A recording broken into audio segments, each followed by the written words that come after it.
Okay.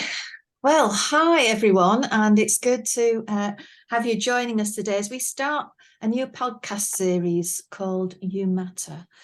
For me, this is just so important that people learn that they matter, because so often we can get messages that can really knock us back at different times depending on what's happening to us in our lives. Mm, And for me, there's a real important message. It's something that's linked with my faith.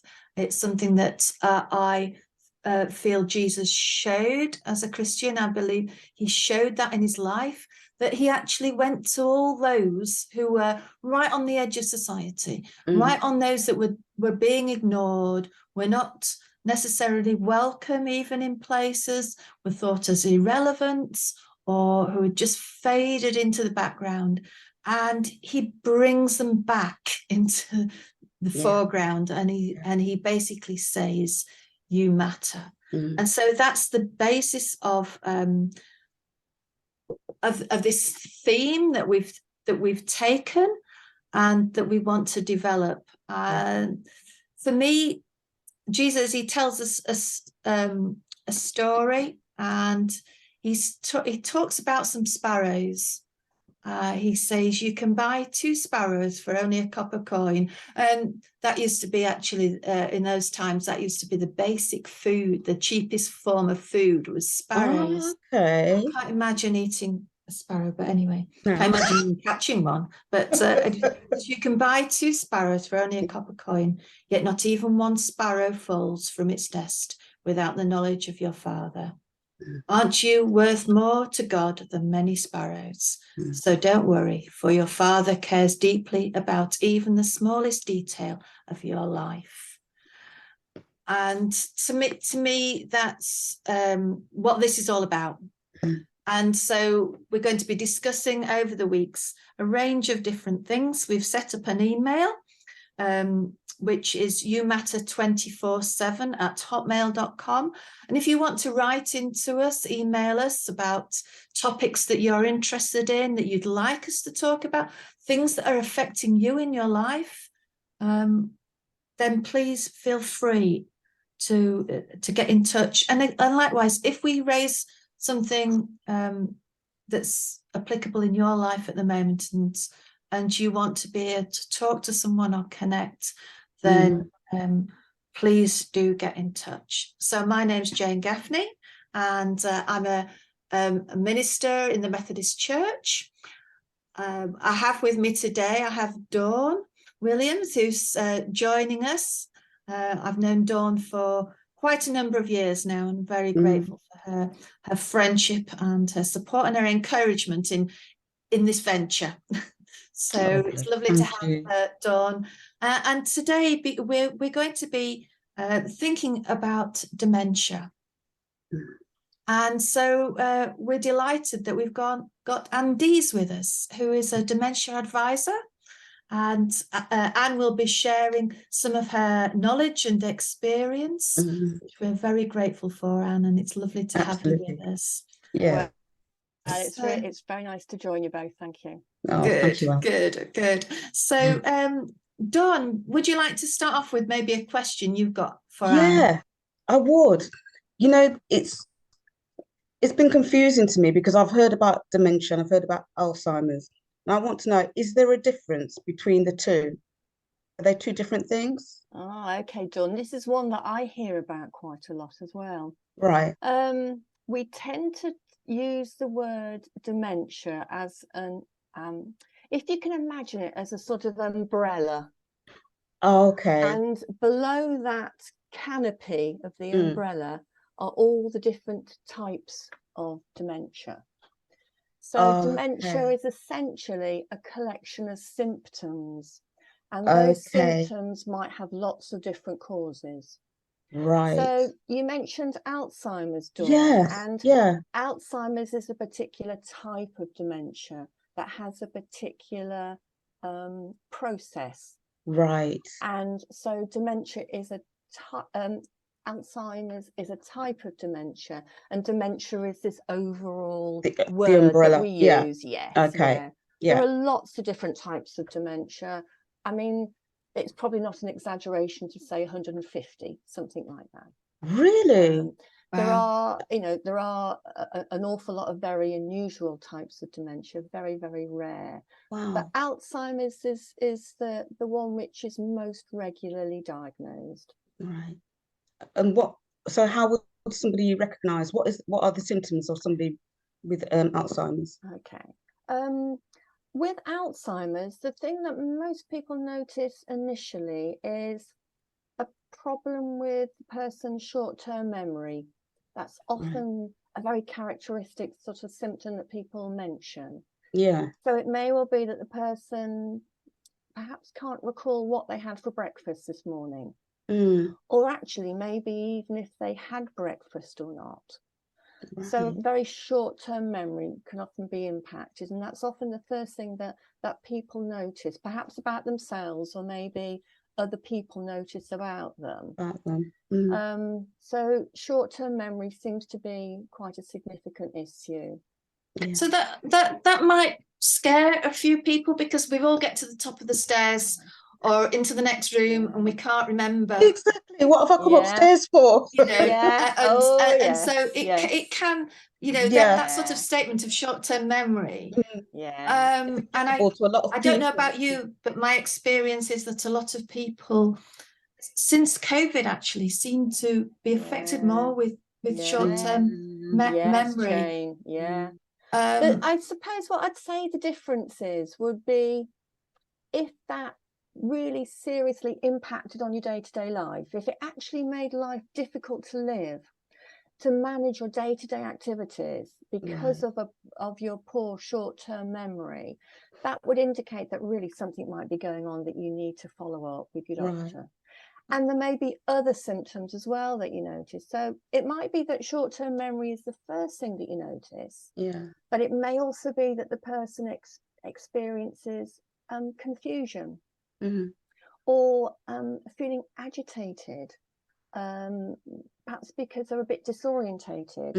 They're not quite sure where they are, what they're doing. They might also start to lose a little bit of their confidence as well, so that they perhaps start to withdraw from life a little bit, because they're perhaps aware that they're not sort of keeping tabs on things as they have done. Things don't seem to be quite as controllable as they used to be, and sometimes people become less confident and withdraw as a result of that. There are lots of other potential symptoms as well. There can also be symptoms with perception, so being able to see objects, sort of one object being behind the other or in front of the other, and the distance between objects as well. So some people have issues with things like walking. Because I'm listening. Sorry, Anne, go on. No, carry on. Yeah, because I was listening to you and the symptoms that you described. Okay, so I'm menopausal. So at this moment, my short-term memory is literally, as Jane said, I could be going up the stairs for something quite confidently. I reach halfway, I'm thinking, I really can't remember what I've come up for. And it gets to a point, and I do that anyway, but it gets to a point where it really, really bothers me. And so the short-term memory, that's the it. loss of confidence. That's really interesting, Dawn, because it does happen that when somebody is quite young and they are starting to develop dementia, that sometimes it's put down as other things like depression, like the menopause. And there are other health conditions that can produce the same kinds of symptoms as we've been saying. And it can be quite difficult to get a diagnosis. If you're a younger person, if you're in your 40s, 50s, 60s, and you're experiencing those sorts of symptoms, there can be that confusion with other health conditions that might be going on. And sometimes it takes the doctor quite a lot of sort of picking through, really. Absolutely. I was going to ask, what is the outstanding factor or factors that would lead somebody to think, well, this is dementia and not menopause or not depression? Would the symptoms have to have been going on for quite a long time? Well, Potentially, but I think there may need to be other symptoms as well, and there Okay. may also be tests that the doctors could carry out that could identify potential other causes, Right. Yeah. you know, or rule other causes out, as it were. Right. Yes. Yeah.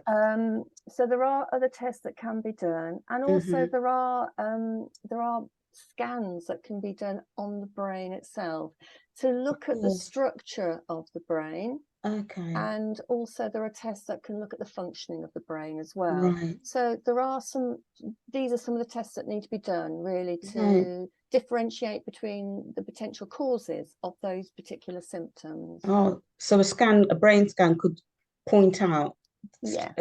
that is definitely dementia and not something else. It could be part of the process of coming to that decision, but you take other things into account Into consideration. as well. Yeah. It's about pulling lots of sources of information together. And also the thing with brain scans is they are extremely beneficial from the point of view of being useful. Yes. But you need to have a previous brain scan so that you can compare the two to see if there are changes that you can identify. Yes. Yeah. So the brain scans are very, very helpful. And there are some people who have more than one brain scan so that these comparisons can be made. Done. Right. And so you can eliminate. Can I take this back a step? Because, you know, I'm just thinking, if you've got somebody, either it's yourself or someone you love who you're seeing and thinking things aren't right, and that's quite a scary place to be. Yeah. What's the step? Because we all know it's quite difficult to get sort of doctor's appointments and sort of in on these things.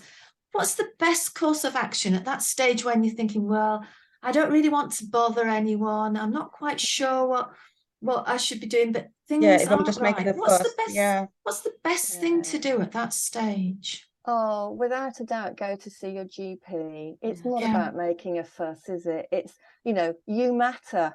And it's about you getting the right, you know, the right healthcare for you. It's so important that you do go to see your GP. And I can understand how daunting that might be. The thought of going to a GP and getting something that, you know, some news that you might feel is going to really change your life. Yes. But I would really encourage people to go to their GP, because as we were saying earlier, Dawn, it might be an opportunity to rule out something. Yes. As well as to potentially diagnose something like one of the dementias. So it's really important. There may be other underlying health concerns that actually could be managed or could be cured, could be treated, that are causing these symptoms. So it's very important that you do make that appointment and go to the GP and discuss your symptoms with your GP so that they can carry out the appropriate tests for you. I think, thanks for saying that, Anne, because it is about the fact that we all matter. And I hear so often, I can hear people saying, oh, I don't like to bother them, because there's people that've got far more serious problems than me. I don't want to bother. And we can talk ourselves, especially if we don't want to hear a diagnosis. We can talk ourselves out of actually following it through. So yes, it can be daunting. I really do appreciate that. So where do you come into the equation when you say someone the doctor does some tests and things and say, yes, we think this is dementia, some whatever form it is. Where do you come into the picture? Right. Well, I could come into the picture at any point, really, because a lot of people independently contact Alzheimer's Society before they have a diagnosis, because they've got concerns, and they might also want to ask about the process of getting a diagnosis. They might say, is there any benefit to me in getting a diagnosis? Right. Or, you know, taking mum to the GP or what have you. So some people get directly in touch with us at that point. But then we also do have a lot of referrals directly from the Memory Assessment Service. And that is the specialist service that provides people with tests and a diagnosis. So it would be the GP that would refer that's going to ask, their they patient. connected, Yeah, right? So they refer. The GP would make the referral to the memory assessment service. Right. Okay. And the reason why the GP needs to be the person to do that is because they need to carry out those tests that we've already mentioned that help to rule out other potential causes. Right. Okay. So that when the patient goes to the memory assessment service, all of those other potential things have been ruled out. And the team at the memory assessment service can focus on what they're trying to achieve with their patient. Right. Okay. So we might get the referral from the memory assessment service to say, we have this patient who has had a recent diagnosis of an Alzheimer's condition. Yeah. And we feel that it would be helpful if you made contact with them, because they have said to us that they are starting to feel isolated. Yes. They have said to us that they're starting to lose confidence. Mm. They've said to us that they're worried about their driving. They've Yeah, said of to us course. that they don't know how So to tell all these family things you can help members. with. Yeah. So there are all these sorts of It things that we impacts a can lot, doesn't it? talk through. Yeah. And there may be a million questions that a person might have Mm. about their recent diagnosis. Yeah. Or it may simply be that they just want to have somebody that they can talk to. Yeah. And just get a little bit of time to process the diagnosis, what that might mean to them and their family. They might have concerns about a whole range of things in their life, and they might just want to have that conversation with us. Perhaps some reassurance, perhaps a little bit of guidance, Right. maybe a little bit more information, perhaps about their diagnosis, right. and So what that might mean to them. Yeah. So do you actually, not just the person who's affected, but the person who's being the carer, do they get the family, the whole as family? well? Yeah.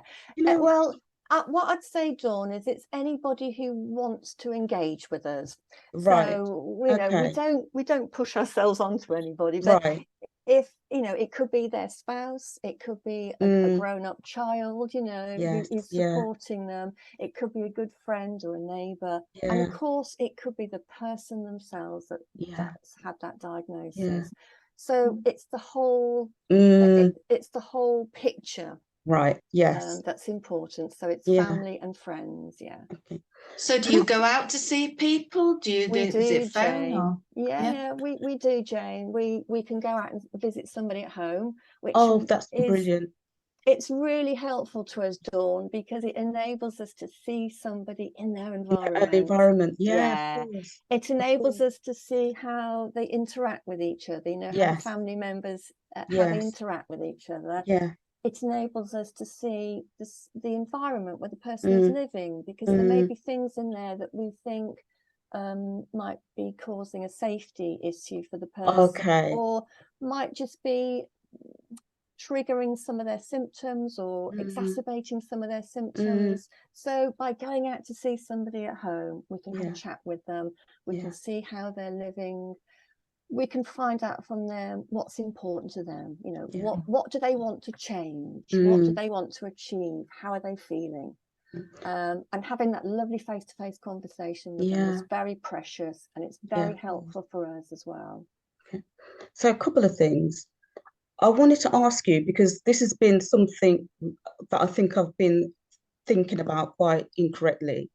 I've always thought that if somebody is losing their memory or seem to be suffering from dementia or Alzheimer's, whatever, and say somebody was talking to me and they recognise me as somebody else, would I go along with them? I would be tempted to go along with them, so not to upset them, rather than say, no, it's not, it's me, it's somebody else, because that then reaffirms to them that they're not quite with it, and they're not quite clear on who people are, and that they're losing their memory. What do you do in that circumstance? Do you tell the truth? Do you humour them?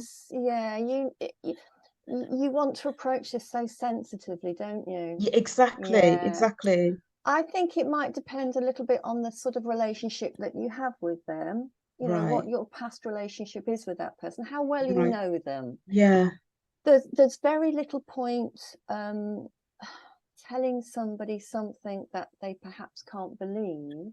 So if you said to somebody, you know, I'm not that person, I'm somebody else, they may be disbelieving. They can't believe that that's the case. Right. So it can feel very hard for them For to them, have that that's my concern. reinforced, Yeah, to be continually corrected again and again. And that is going to impact on them, their self-esteem and their sense of themselves. Exactly. So I think you need to decide what's the most appropriate thing in that particular situation. Right. It may well be that you can very sort of gently say to them, oh, I think you know, you're thinking I'm somebody else. Okay. Or it may well be that you could say to that person, well, tell me all about such and such. Okay. Tell me all about this person. They're obviously very important to you. And tell me a little bit about them. And it may well be that you can begin to open up a little bit of a conversation with them, and then they might actually realise that you're not the person that they thought you were. That might happen in a few moments. And sometimes when a person sees somebody, they might mistake them purely on the visual clues. Right. But then when they hear your voice, they might then realise that perhaps you're not the person that they thought that you were. Okay. And sometimes that misapprehension can come and go. There may be times when they know exactly who you are. There may be times when they mistake you for somebody else. And that can be something that perhaps goes in and out. Yeah. As long as if somebody's mistaken me for somebody else and they're talking about a memory, something that makes them really happy, and I don't want to rob them of that. I wouldn't want to rob somebody of that. So I'd be inclined to, go along with that. But is that harmful in the long run? Or the harm that might come from that type of conversation is probably more around them being corrected, or them being reminded that they've got this issue, that they've they've got this difficulty. Right.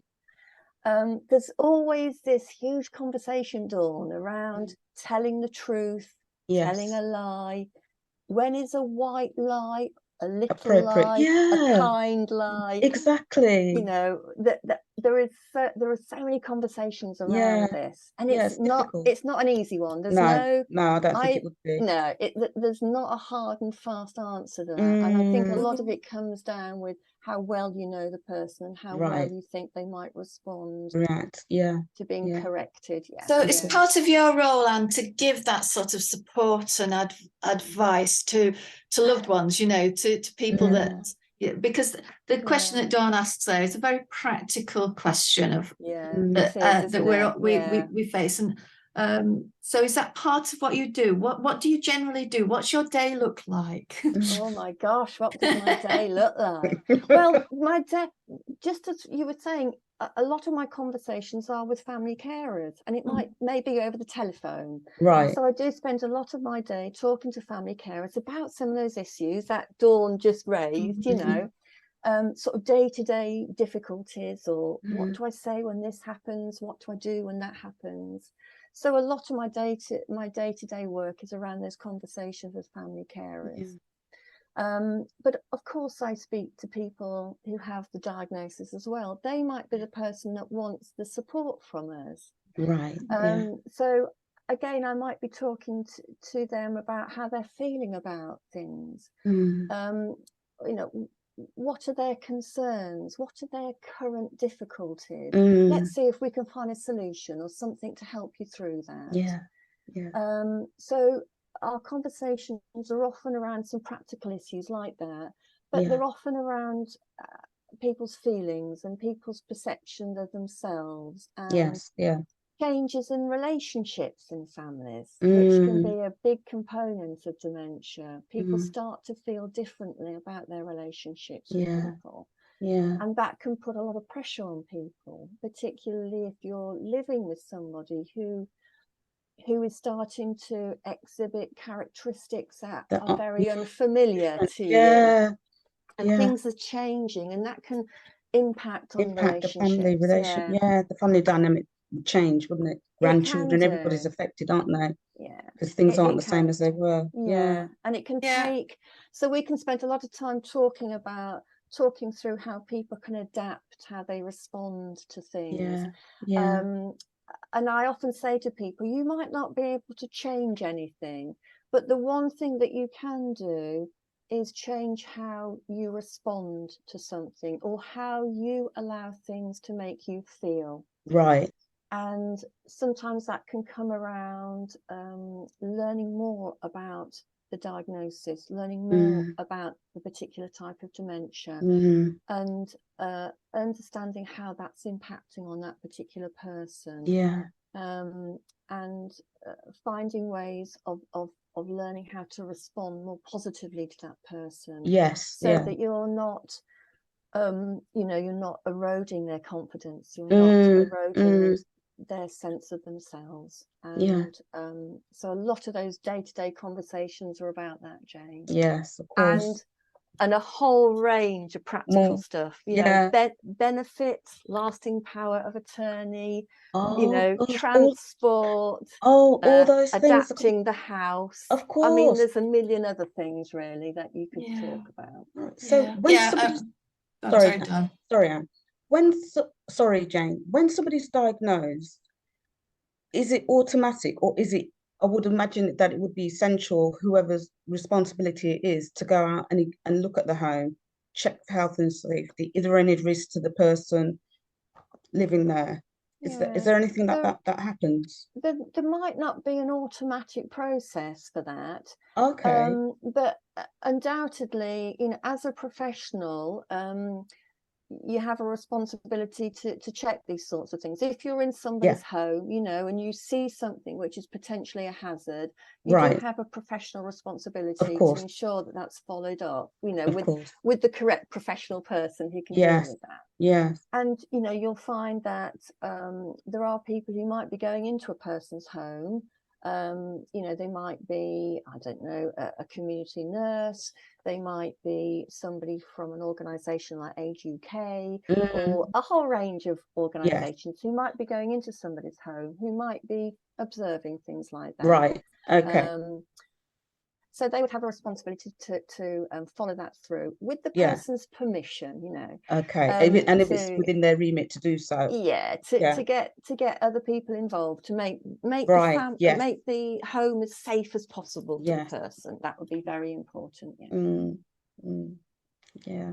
Oh, it's really great to talk with you, Anne. I think it's really, it just reveals what a huge area it is. Yeah.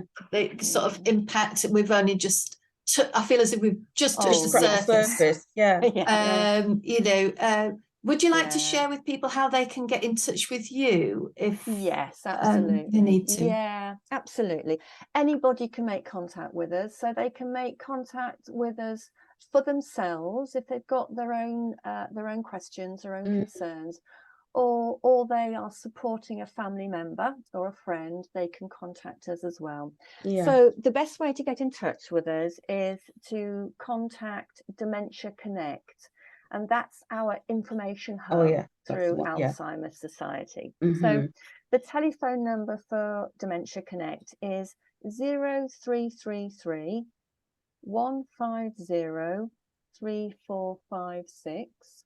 Brilliant. Or people can also email, and the address is dementia.connect@alzheimers.org.uk. Brilliant. And there's also a fantastic website at Alzheimer's Society, absolutely jam-packed with information. There's blogs on there from people with their own experiences. There's also an online community called Talking Point that anybody can access to ask questions, share ideas, support each other. And that's And that's on the Alzheimer's Society website, which is alzheimers.org.uk. That is brilliant. Lovely.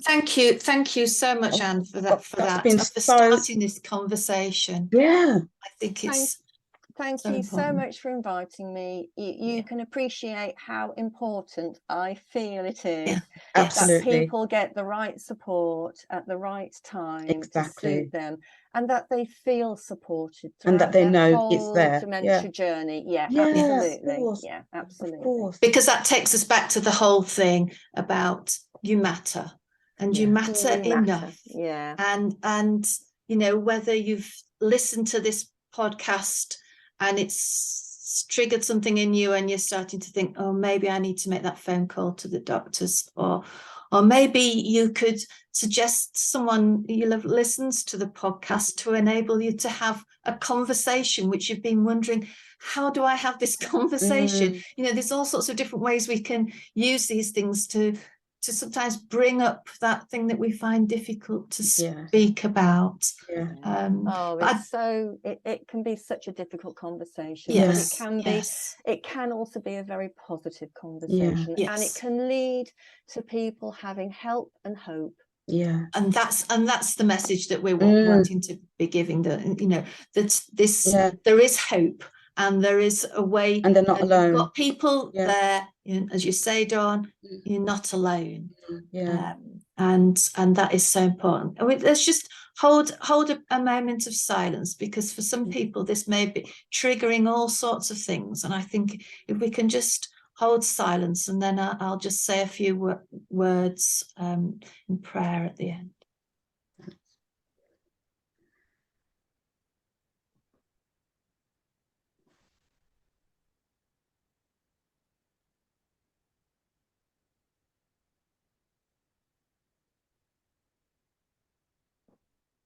Loving God, we thank you that you showed us through Jesus that we, each one of us, matter to you.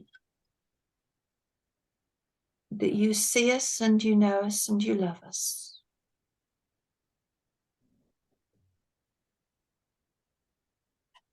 If this conversation has triggered anything deep inside, Lord, will you come with your peace? Will you give us the courage to have conversation that needs to be had? Will you give us that determination to move things forward? To know deep inside that we matter, our loved ones matter, and there is help and hope. So be with each one of us. Unfold us with your love. May we know that you care. In Jesus' name I pray. Amen.